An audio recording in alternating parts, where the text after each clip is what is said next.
Hello, folks, and welcome to Got Your Back, Monday morning live stream edition. Getting set to join Tyson Strudwick in just a moment. Going to talk about a few things on the podcast today. Looking forward to it. We've been talking a ton of trade stuff here in recent weeks and months, and understandably so.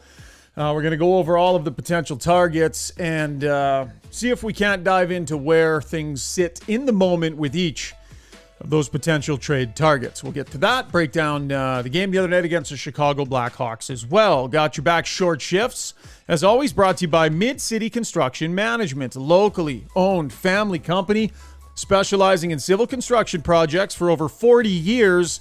And they are hiring right now. They're currently looking for an accounts receivable billing coordinator. It's a full-time permanent job, comes with great benefits. Dynamic position with a high volume of transactions, and you'll work closely with the field superintendents and various project managers. It's a family company. I've been to the office, met the crew. Seems like a really cool place to work. So search for them on Indeed for all their job listings, or you can go to mid-city.ca and click on careers, and you'll see a list of everything that they have available. But definitely that one specific job right now, looking for their accounts receivable and billing coordinator. All right, see if we can get Struddy in here. How you doing, pal? Solid. How are you guys making out? One sec. There. Trying out. How you doing? Can you hear me? Solid. I can hear you. Yeah. How are you making out? Okay. I'm not sure if people could hear you or not, but I couldn't. We are live streaming the podcast today, by the way. Want to get a little bit of fan interaction, listener interaction in here today, because we're going to talk about Saturday night, but we're also going to talk about trades, Struddy. It's that time of year, and not that we haven't done it enough on the podcast yet, but why not dig into some of the names? Hey, it makes for good debate. This year, more than any I can remember in recent years, the debate around trades is just good, solid, fundamental hockey debate right now. Yeah, it is. I think that, you look at this Oilers team, you're getting closer to seeing they're playing closer to the way you think they should. You can kind of see some areas you'd like to strengthen, right? Bolster in the lineup. So it's a little clear. And three months ago, there's so many areas that we're like, we got to fix this, now I think you can start to outline specific needs where you can really help this team out. Yeah, 100%. So we'll get to that in a couple of minutes. First, let's dive back to the weekend in their game against the Chicago Blackhawks. Sluggish start for them, Struds, but they put their foot on the pedal and a nice mature win. 7-3. They leave nothing really to chance, and they hit the break having won, 7 of 8 and points in 8 straight and all those things. So I thought that despite their sluggish start, they did a good job just doing what they needed to do against one of the bottom feeders. Well, the Oilers have had an incredible run, but that incredible run has just put them in the playoff conversation. This hasn't. They're not 10 points ahead of the second place team. So these were needed points. This wasn't a luxury point. These were needed points. So these, as you mentioned, they're picking up 15 of the last 16 points has been huge. But now they're in the conversation. When they come back from the break, they might have a couple games at hand, like all those types of things. So I think it was important for them to get the 2 points. The power play struck early and it struck hard, right? With both goals being on the power play. And then we had some other guys kind of fit in. Nice to see Kane get a goal. I think he needed that, right? You come back and not that he's a confident guy, but just getting a goal before the break after coming back from he comes back from, now he's like, okay, I've scored. I'm back in my normal routine. I can keep playing, or I can get playing now the way I want. Absolutely. By the way, he's headed somewhere hot. He told us that the day before. And you know what? Good chance for the players to get away. Tyson Barrie had a good night too, right? Some offensive production there, gets the first goal, ends up getting the 3-1 goal, scoring them in different ways. You gotta love a D-man that's floating around in the blue paint, willing to get in there and get his elbows dirty in both creases. This is modern hockey. D-men have to be coming in off the blue line, right? They can't just stand on the blue line. Yeah. And he does it really well, and it creates so much confusion, and it adds another layer of offense. When you're out there with whatever line, you jump in off there. Now there's 4 guys below the top of the circles. Someone's got to figure it out. And generally speaking, forwards defensively aren't that aware of what's going on out there. So there's some open areas. So I love that he was jumping in there. And he's been good all year. It's funny. Every time you look at a trade, this Barry's gone. He's redundant. Like, he's a good player. Yeah. Does he have limitations? Yes, he does. But we could go through every Oilers player and highlight their limitations. But he is playing to his contract. There's no doubt in my mind. He's playing to what I think the value is. At what is he at? $4 million bucks. Yeah. Like I have no problem with what he's done. And redundant, that's a pretty strong word to use for a guy that is impacting your team, like I believe Barrie is.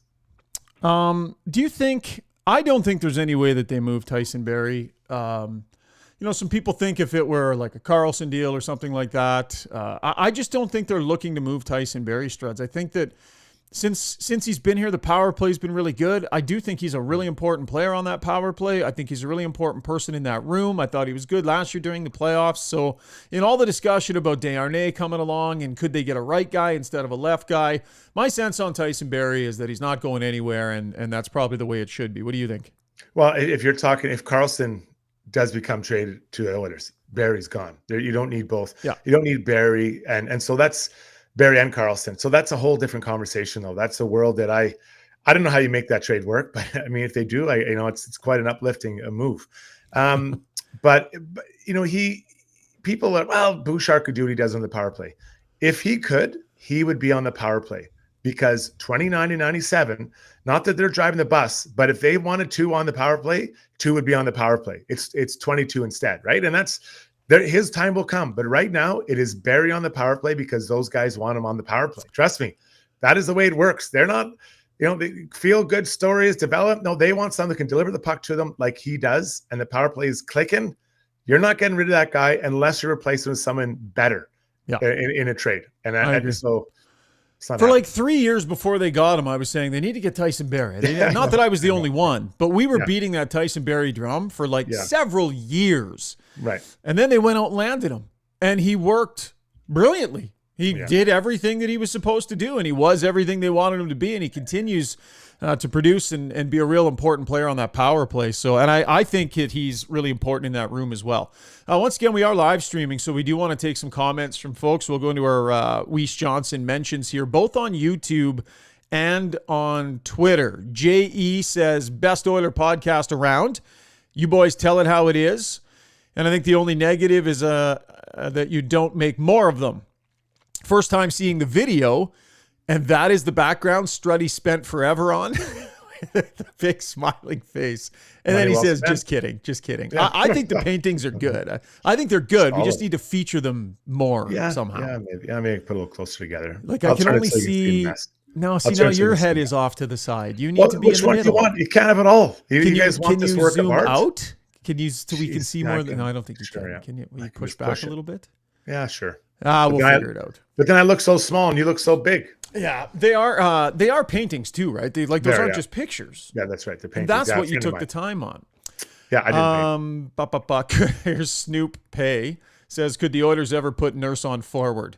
Or that a crazy thought? Yeah, that a crazy thought, Snoop. He's not there to be a forward, man.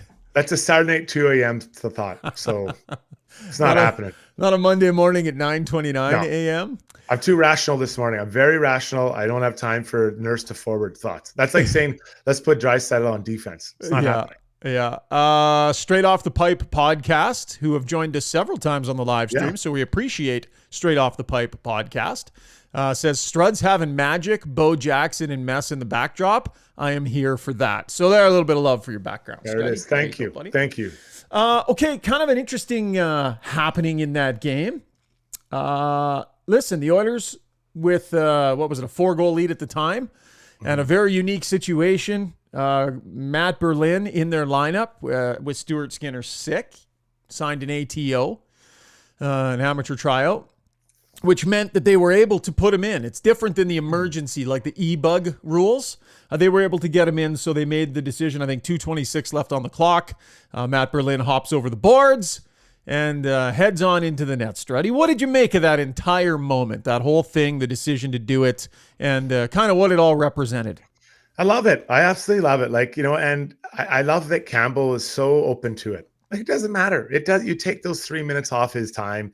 It is so good. And I love, they talk about McDavid was one of the instigators of it, and Jay was willing to do it. And I love that as soon as Berlin goes on the ice, he sends out the big line.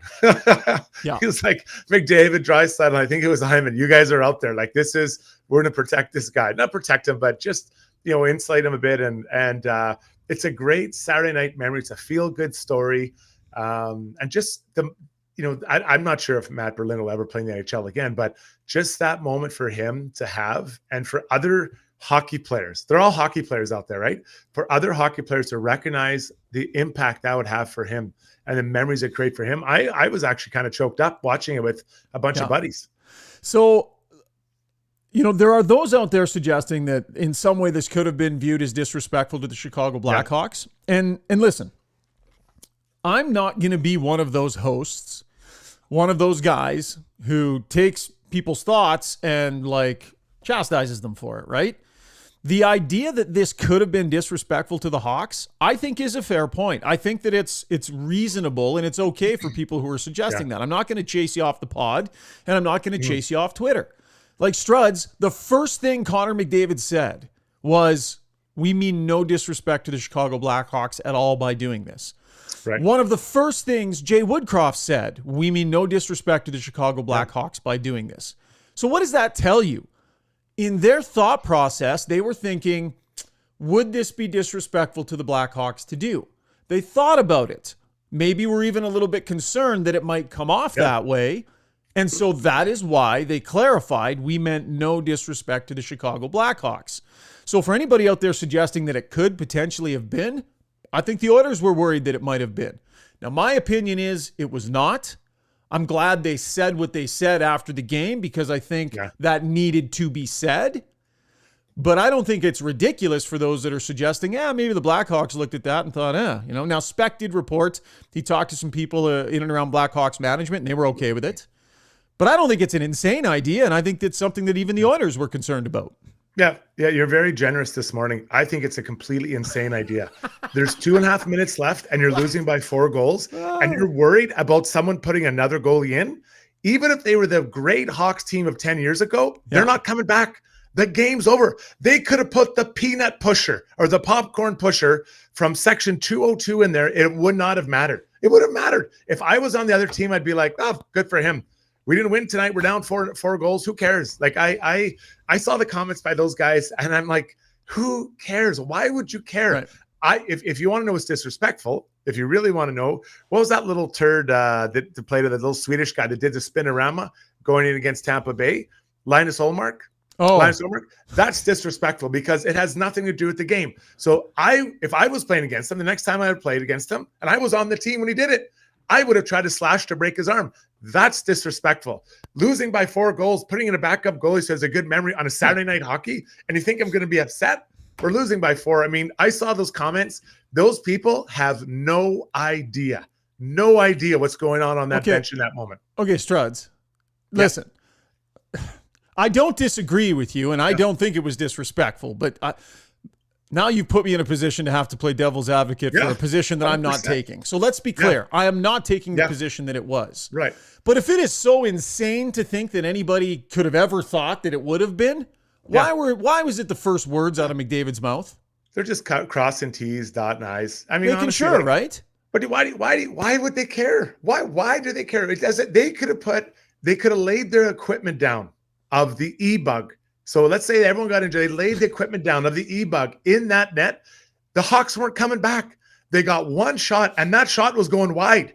It wasn't hitting the net. Berlin came out to punch it out, and it was wide. I mean, I just honestly, it's hurting the Hawks' feelings. You know what's hurting their feelings? Their team. They're a bad team. I've been on a bad team before. That hurts your feelings way more than a backup goal. I'm like, that's kind of a nice story. It's too bad it's going against us. Last point I'm going to make on this, and then you can shoot it down. And again, we aren't disagreeing. We're just having podcast discussion. Sure. So everybody out there, I'm not disagreeing, but I'm just saying, do you think if it were the Calgary Flames and it was a 4-goal game, or the Colorado Avalanche and it was a 4-goal game, they would have done the same thing? If I was a coach, I would have done the same thing because I'm a player, because I'm looking at it and I'm saying, this is an incredible moment for a young player. The game is over. The game's over. There's nothing going on. There's no one's fighting. So 10 years ago, 15, 20 years ago, it would have been fight night at the Palace. Oh, let's get ready to rumble. I love it. Now everyone's hanging out. Hey, what's your Instagram name? Can I like some of your pic? Do you mind? Will you follow me back if I follow you? Is that okay? Pictures in warm up. Are you on the Snapchats? Are you on the whatever the thing is? It is just buddy. No one's upset. I want to see Chicago's like, well, that was a pretty neat idea. Do you think Tays, are you getting traded? Can you get traded? I'm not sure. I'll find out. Like, guys, I saw those comments on Twitter. I was like, you've got to be kidding me. I just give me an absolute break. What was it? Was there any animosity in that game at all? The last 5 minutes, they want to get out of there. Chicago wants to get out of there. No way. And it's not like it's not like it was, Harrison Cates on the bench and it's like fantasy camp or something, right? It's not like, this guy plays in a competitive league and the situation dictated that he was legit signed and sitting there. So they decided to throw him in. I thought it was a great moment. I thought it was fine that they did it. I'm glad they said what they said, Struds, because I think that needed to be said. And I don't think that people are insane for taking the opinion that maybe it might have been. So that's maybe where we will agree. Just one last thought. So I don't think they have to say anything. Why do you have to say anything? We're all buddies. You can do what you want. You run your team now. On the other side, they may get you back. They may. Oh, wait a minute. There's no fight anymore, so there's no getting you back. So maybe they'll screw you in a trade. But I don't know. We're so sensitive. Like, who cares? Run your team the way you want, man. If you want to put them in, make the decision. We're putting them in. Hey, what do you mean to disrespect the Blackhawks? But this is a great moment for our team. Boom. That's exactly what happened. That's exactly what they did. Okay, they're not happy. Oh, that's too bad. They're not good enough. By the way, we have no indication that the Blackhawks aren't happy. So it sounds like they're all good. It was McDavid and the leadership group on the bench relaying it to Woodcroft. They checked with the goalie coach. They checked with Jack Campbell. They decided to make the moment happen. I thought it was a great moment. I interviewed the kid. We interviewed the kid after the game. He was just absolutely glowing. The funny thing is we got into the locker room. Normally we go straight to McDavid, right? Because he kind of does the most media, and it's like, just get Connor done and move on. But Connor was taking off his shin pads and stuff, and I sort of looked at him like, do we go, like, we'll go to the kid first? He sort of shrugged. He's like, okay. So we went to interview Matt, and we're interviewing Matt, and we're sitting there, and McDavid's waiting in his stall, right? So now Matt sees kind of over our shoulders that McDavid's standing there waiting to do his media avail. And it was kind of a funny moment where, because normally Connor goes first because he does so much. But that's the story, man. Oh, that's the story. It was Connor great. understands it. Like Matt Berlin, that's the story. That's a feel-good moment. That's a good thing. That's good karma for the team. It brings energy into the group. Like, it's a great moment. It's a great moment. My God, people, relax. Weiss Johnson, Twitter mentions Pills04 says, preach, Struddy, preach. So you definitely have some support there. All right. It was a nice moment. Okay, let's get to some trade stuff. Trade. Time to get down to this. People want to know which way this is going to go. They're going to have to wait a little bit here, I think. I don't sense anything is imminent, and I think this could go down to the wire because I think that the Oilers in some ways are waiting for prices to come down like a lot of people. So let's run through some of the possibilities here. And I think Friedman and company had a pod. I haven't heard it yet, but they had a pod earlier today. We're getting some questions about some things that were said there. Goss Despair is a name that I think was brought up. And yes, same information. And again, I haven't heard exactly what Elliott was saying, but I do believe that there's interest in Goss Despair from the Oilers. The problem was he ran into an injury.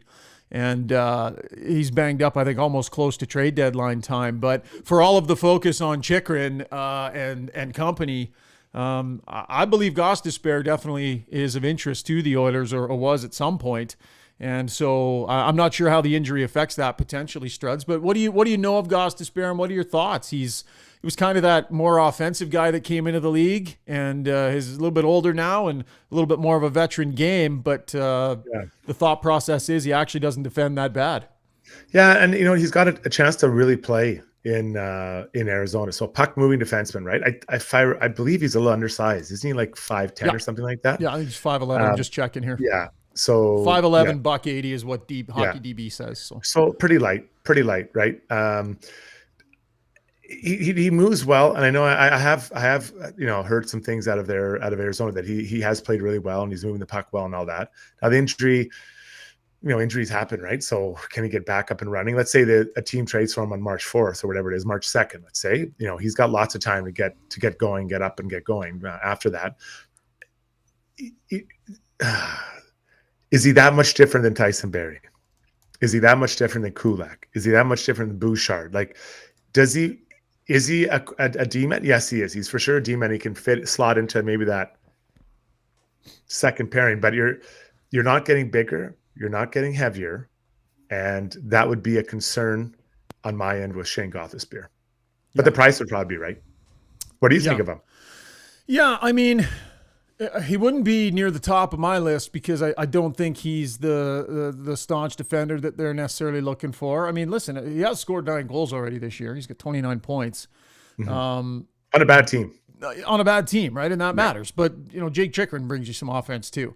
I think if you talk to people that have watched him play more, the sense I get is that probably defends better than you might expect the way he's playing right now. Yeah. When he came into the league, he was thought of more as that sort of offensive guy that, because I think he had the one fairly big offensive year, if I remember, just calling it up here.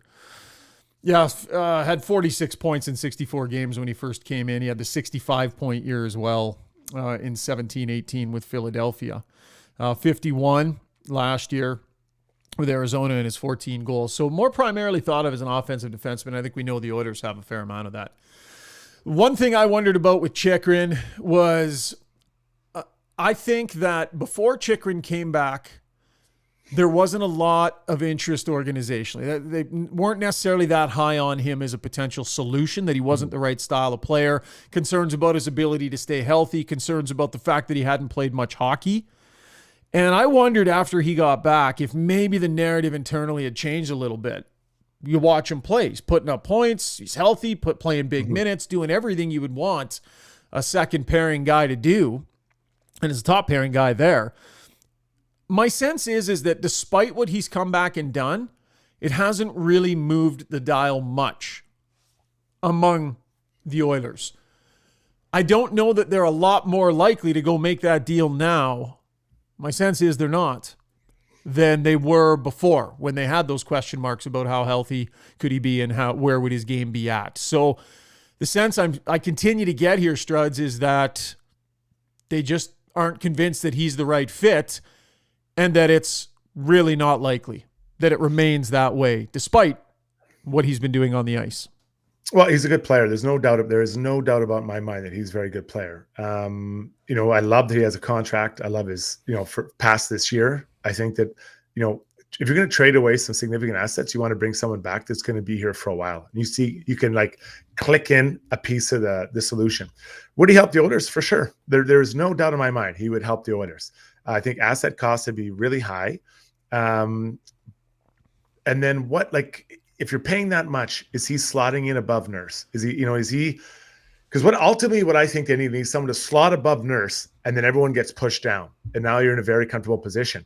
Unfortunately, I don't believe there'll be any trades available or you can make where you slot in someone above Nurse.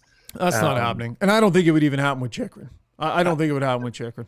But that's what I'm saying is it's so you're bringing in someone who now slots in below Nurse. But there's a lot of guys below Nurse. Now, I think, he'd be right. So let's assume that Chychrun and Nurse are the same. Okay, good. Now you have two guys who are even though he's the number one defenseman on the Oilers, Nurse to me is not a true number one defenseman.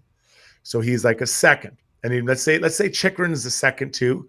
So now you have 2 twos, which is better than 1 2, right?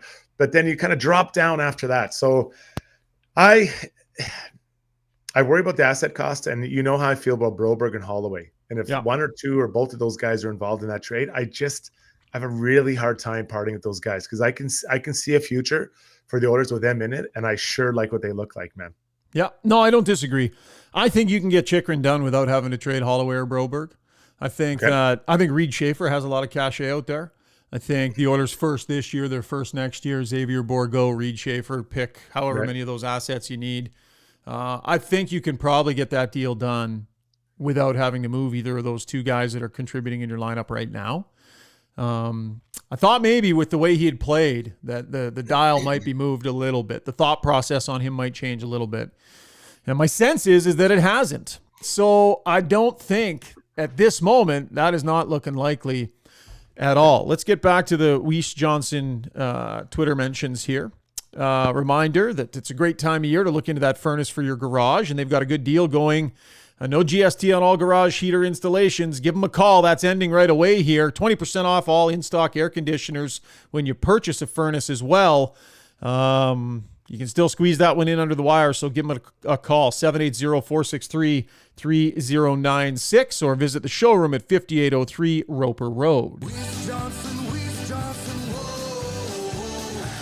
Okay, to the Weiss Johnson Twitter mentions, Jonathan C. Nash says adding Ghost is a terrible idea, in my opinion, so not a big fan there. Struds, I'm not sure if there were any good mentions. I put out a tweet earlier before, so grab those.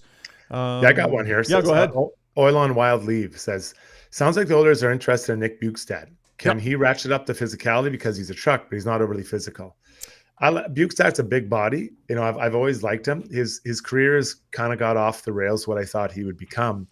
But he's a big guy playing center. I think he's also in Arizona. If I'm cheap deal, you know, the cheap deal is nice. I like those for the Oilers. But you know, I would agree. I don't find him to be an overly aggressive player, right? And aggressive doesn't mean fighting or all that. Not for being 6'6", 215. He's not. I want to see some tempo. I want tempo out of my bottom six players, and he does not bring that. So I don't think he's a fit for what my vision of what the bottom six looks like for the Oilers. My belief is the Oilers are interested in Nick Bukestad. That's my sense. I think that they like the size. He does kill penalties. He can win you some face-offs. And I think there's been an uptick in the stiffness in his game here in the last little bit. I think there's been question about that over the years. But I think people who watch that team play regularly will tell you been a bit of an uptick in him playing that way, so to speak. And I mean, what does that really mean? There's no fighting anymore. But he's a guy that can shoot right, or does shoot right, and can, you know, win you some face-offs. He is playing this year 16-45. Got 11 goals already this year as well. Yeah. So I do believe the Oilers are interested in him. I think adding a right shot center is a distant second priority for them. But I think the blue liner remains the top priority. So you have to remember, when he comes to Edmonton, that 16, 17 minutes comes down to 10, right? And then your minutes drop. And I see him as a player that doesn't play with a lot of tempo. And when you don't have a lot of tempo and your minutes drop down, I wonder how that affects your tempo. So, can you get out there and create energy if you're without a regular shift? And that's my concern. That's my concern. Yeah, and it's fair. You know, it is the money's fine, and you know, you're looking at probably a fifth rounder for that Shogger or something, maybe a four. I don't know, maybe a four, whatever. Yeah. But I want tempo. I want tempo out of that bottom line. I think, but you know why I look at it? Colorado Avalanche last year. You know, they had Sturm was out there. They had Cogliano out there. Who am I missing? The other guy. I can't think of his name right now. I think he's a French player. But anyways, tempo. We're going. We're skating. We're playing hard. We're getting in there. Like Bukestad to on my team, it doesn't fit what I want. But I understand what they're looking at. But I just don't think he fits. Yeah. Okay, let's talk other potential D-men. So it's like the different directions you can go, right? Chychrun would be the traditional hockey trade, assets for assets. You get a guy that's got contract left. You get 3 playoffs with him. It makes so much sense from a hockey trade standpoint. If you're going to move out futures like that, you need a guy that can help you beyond just 1 playoffs. If you were to tell me right now, Ryan, bet your mortgage on what happens, which player would you pick? I think in the moment right now, I would say Gavrikov. Mm-hmm. And the thing about Gavrikov is that my sense is it's pure rental. There's no deal to be had after the fact. So the cost being a first-round pick in the moment right now, does it remain a first-round pick? Well, based on last year's trade market, yes, it will.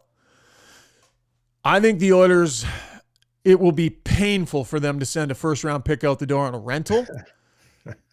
But I think the need to improve is great enough. That might be the bullet they got to bite.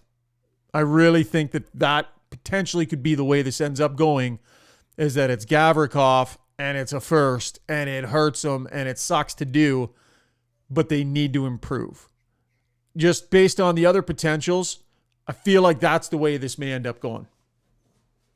Yeah. So let's just talk about where he fits. So then what would be the vision? Would they continue to play CC with Nurse, or do they break? Is it go Gavrikov CC? and then you free up Nurse to play with Boucher Barrie, Bouchard or Barrie, or do you want to have? I mean, but you probably then you don't like. I want Nurse against other teams' top lines, so then you have two options. And then comes Gavrikov because he has played against top line and CC, and then Nurse and also Bouchard or Barrie. I guess then would become the four people playing against other teams' top lines. Yeah, it's a tough. I think you keep Nurse and CC together. They played in the playoffs last year. Okay. I think you keep those two together, and then you go Gavrikov and Kulak. Or no, sorry, Gavrikov and Barrie. Barrie, okay. And then you go Kulak / Broberg and Bouchard. Okay. And then you just decide whether. So if it's Broberg and Bouchard, when they're playing to get them together all year for a reason here, Struds. Yeah. They're not going to play them together all year and show this commitment to these guys playing together, and then suddenly split them up in the playoffs. I mean, I guess maybe a trade would force that hand. But yeah, I think you bring Gavrikov in to be in your second pairing. He ends up there most likely with Tyson Barrie because that's what we've seen, and I think that ends up being the configuration. Mm-hmm. Yeah, so it adds you a little more depth. A guy who's a pretty good defender playing with Barrie, and Barrie's now moving up. And I get all those things. Does it move the needle a ton? It helps for sure. Gets you a pure defender, right? That's what it gets you. Pure defender, yeah. And so he ups on the penalty kill. But then let's just look at the counter argument of that. Colorado Avalanche, their top 4 D men: Makar, Taze, Byram, Manson. Mm-hmm. So the Oilers are Nurse, CC, Gavrikov, Barrie / whatever, right? Yeah, I know. What do you guys want me to say here? Like that's the problem. Like, so does it help? Yes, Sugar. But I'm looking at my vision is how do the Oilers match up with Colorado? Because I believe you're going to have to beat them. Whether it's this year, next year, whatever year, you're going to have to beat those guys. So how do you beat those guys? I don't know. So this is my thing. If it doesn't help you beat them, why do you make the trade?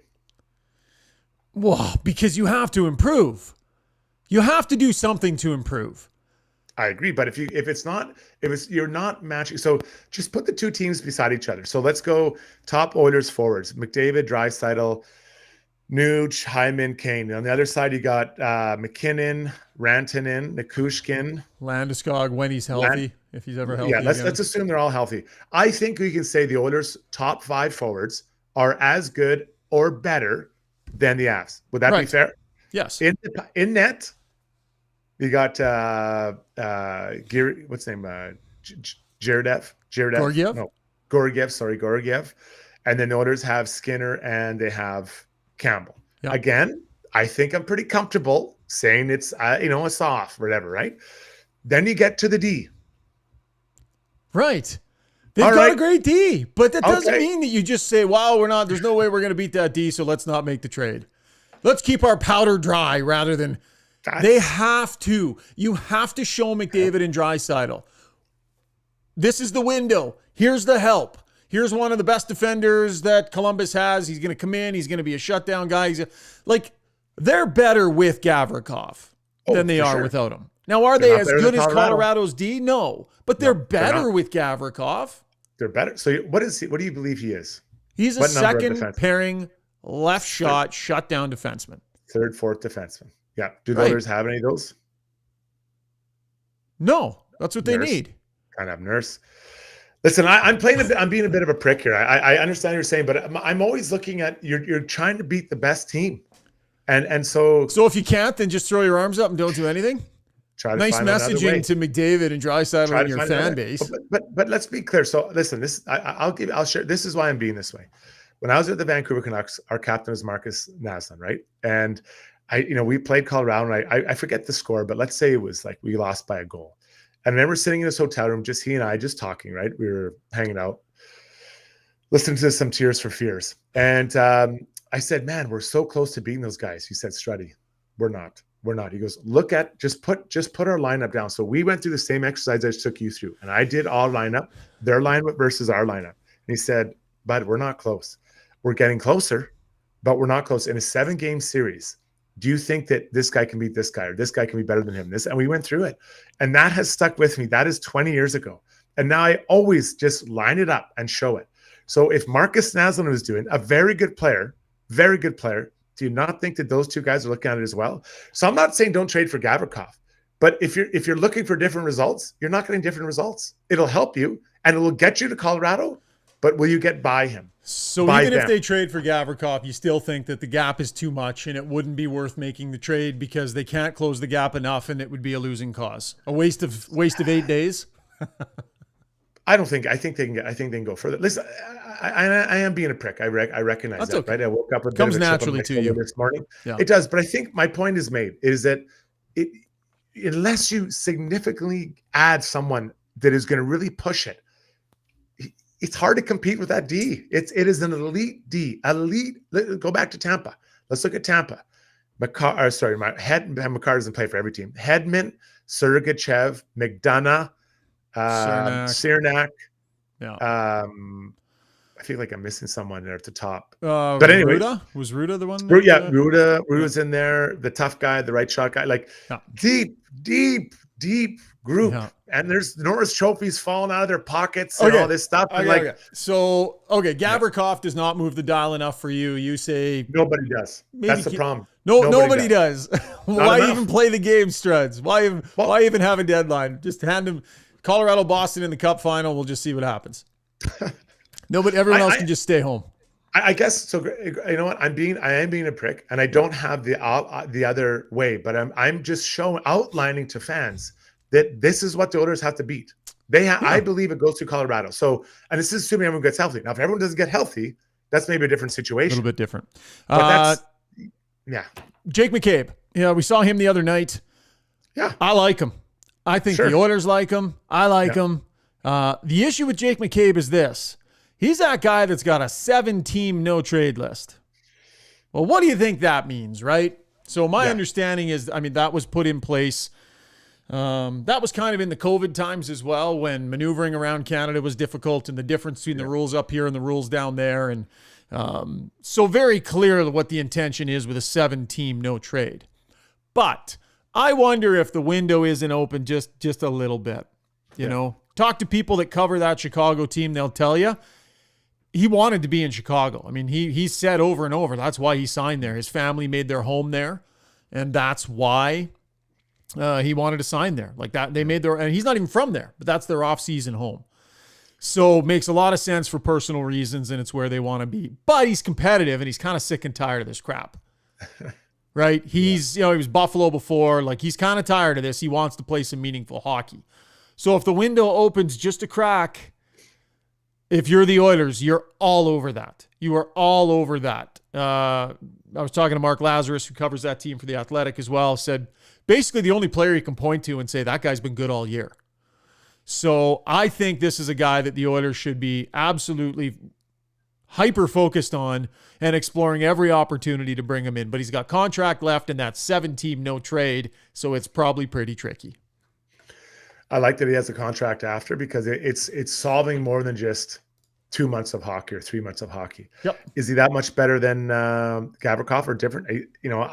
I'd see them as somewhat similar. But I like that compared to Gavrikov, he has 2 years left, and I like that. And $4 million isn't completely outrageous. Now probably in the summer you have to probably move out somebody, because it's hard to envision a scenario where Broberg gets to play on the left side if you trade for him, right? Because it's Nurse. There's 3 lefties in front of him. It'll sting to trade Kulak. Kulak's a local guy that wanted to be here. Yeah. Right. And that's tough, tough. But if you're in a championship window, you got to make tough decisions sometimes. And that's the role of the GM. That's the role of the GM. But and then for him, you go from a team in Chicago. I have a hard time envisioning that team turning the corner in his contract window here, right? I think that's a very, very tall order.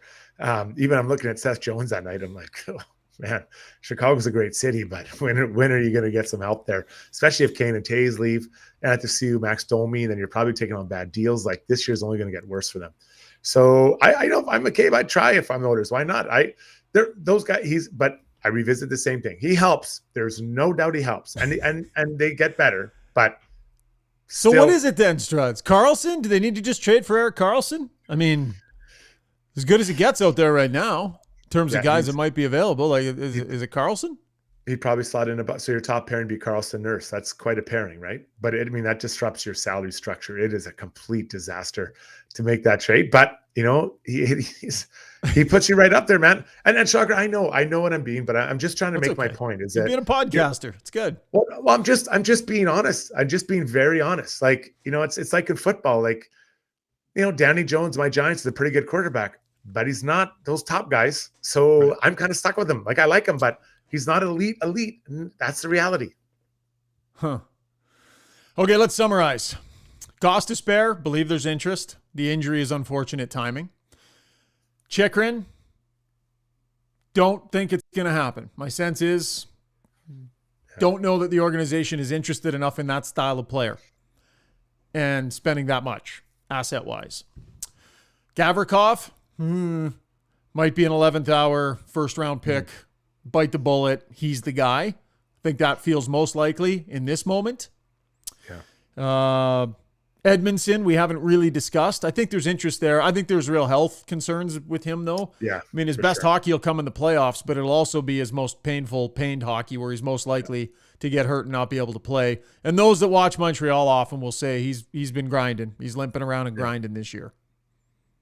Yeah, I like Edmondson as well. And I touched base with a couple friends there as well, and they said he's better on a good team. He's playing up too high, and he's playing with young players, so he'll be slotted correctly. But I love how mean he is. I just think that they could use that, right? And I think, but can you beat Colorado with him, Struds? Why bother? Like, no, it's true. I know, and Shagar, and I know you're right, man. And we can.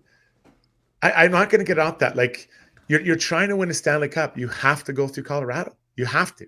You can't rely on injuries to make it easier. Ekholm. Lots of people in the Reese Johnson mentions here are saying Ekholm. So, I mean, the concern is the age and the length of the deal. Good defenseman, like really good defenseman. He's the style that you would want. Great guy in the room. Like they love him out in Nashville. But I think the concern is definitely the age and the contract that's left with him there. What do you make of that as a potential? Yeah, those are two red flags. And then, you're taking, and again, I think he's almost $7 million, isn't he? So maybe they'd keep some back there. 6.25, and he currently is 32 years of age. Yeah. And I'm just looking for how many years he has left. He has at least, I think, 2 or 3 years left. Yeah, I think it's not more. Is it 4? So I'm grabbing it here. I think it was 3. I might be wrong. I'm grabbing it. But either way, he's not. You're going to run into problems with him in a couple of years, right? And I love. Yeah. 3 more. Yeah, I've always loved that. I've loved Ekholm since the first time I saw him play. I think he's a great D-man, but he is slowing down, and just the contract becomes tough to navigate, right? If Yamamoto can get healthy and get some decent games in before the deadline, would you trade him? If there's a team out there that would take him and it helps move some money off your cap? And I guess the bigger question here, Struds, is what is your confidence level that Kailer Yamamoto can play the way he needs to play and stay healthy? Yeah, it is difficult, right? It is a difficult game because he is a skilled grinder and has to play that way, right? And a small body. Now, if you're asking me if you're going to trade him just to dump the salary, or are you actually getting something back that you can use to trade? 20 goals last year, yeah. Yeah, can you trade him for something that helps you somewhere? But if you're moving him out and moving Puljujarvi out, the old right side gets pretty thin pretty quick. Now I know he can bring other players in and find it, but man, I like the way Yamamoto hustles, and I know that one big centerman sure loves playing with him, because if he didn't, he wouldn't be beside Draisaitl every time he's healthy. Yeah, I like what he brought in the playoffs.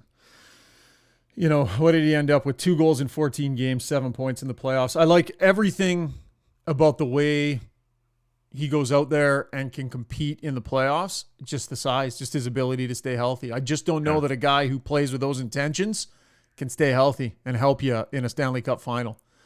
What are the chances? Yeah, what are the chances he can get to the fourth round of the playoffs healthy, playing the way he knows he needs to play, right? And that's why you love him. You love the way he plays. Like, and that'd be a hard trade to make. Like, that's not, it'd be separate from Puljujarvi. It'd be a different, right? Two different reasons to trade a player. Oh man, that'd be a hard one. So if it's there, I'm definitely listening. Let's put it that way.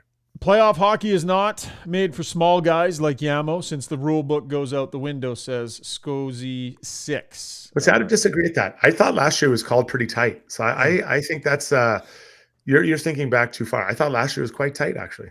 Yep. All right, good point. There is the music, Struddy. This is called Got Your Back Short Shift, and we went 46 and a half minutes. So kind of defeats the purpose a little bit of the short shift name, but yes. When you talk trades, though, you can just go on and on and on. You can. And you were being unreasonable. You were not in a good mood today, by the way, Mr. Black Hat, black sweater. I guess, although me too, apparently. Yeah. I'm in a way better mood in my black hat and black sweater. Right. Yeah, I dropped the ball. I'll be kinder next time. There was one other mention I wanted to get to. Where is it? Can you ask Struddy what brand of jeans are most comfortable to wear while coaching? Asking for a friend, says Tin Cup 21. They're all comfortable, especially when you slide a nice pair of tracksuit right over top. Oh my God. Hug the buns. Can you go tight jeans under your track pants, or does that have to be a baggier pair? I'm not working. I'm just standing there yelling at kids. Why do I need to be moving around? It's true. Yeah, I'm not demonstrating drill. You're shaping young minds. That's right. They love it when I yell. Oh, it gets the point across. I see coaches do it all the time, so I'm mimicking them. Belittling. That's what I do. Goodness, Struddy. He's joking, mums and dads out there. He's a big softie. All right, good stuff, Struddy. Thanks for doing this, man. We'll check in a little bit later in the week, okay? I'll be ready for it. All right, pal. That will wrap up this Got Your Back Short Shift live stream edition. Thanks for checking us out, folks. And a big thanks to our sponsors as well, Mid-City Construction Management, and, of course, Weiss Johnson as well. Pierre LeBrun and I are going to drop a Got Your Back NHL edition on Wednesday, so keep an eye out for that. And then we'll try and hop back onto a live stream on Thursday with Struds and I. Thanks for your participation in today's live stream. Look forward to talking again real soon, folks. Cheers.